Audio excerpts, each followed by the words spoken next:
Joylashib o'tirib olinglar, chunki bugun quruq yuzlarga bazaviy uhod yig'amiz. Kuniga 2 marta yuzimizni gel bilan yuvamiz. Bu gel juda ham ta'sirchan, yuzi qurib ketgan, qaqshab ketganlarga to'g'ri keladi.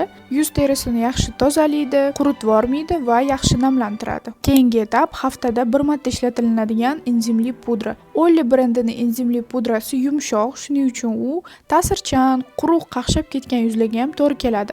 Poralarni yaxshi tozalaydi, qora tochkalarni yo'qotadi. Yuzimizni tozalab bo'lgandan keyin uni namlantirishga o'tamiz. Buning uchun bizga toner padlar yordamga keladi.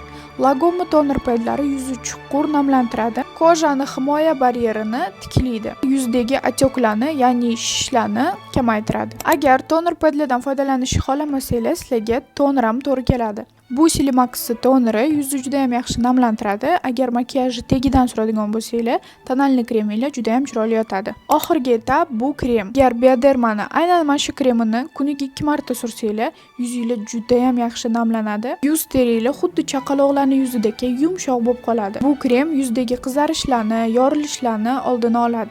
Va agar mana shunaqa kattasini oladigan bo'lsanglar, bu sizlarga 1 yoki 2 yilga yetadi. Agar video foydali bo'lgan bo'lsa, obuna bo'lishni unutmang va bu videoni yuzi quruq o'rtog'ingizga jo'natib qo'ying.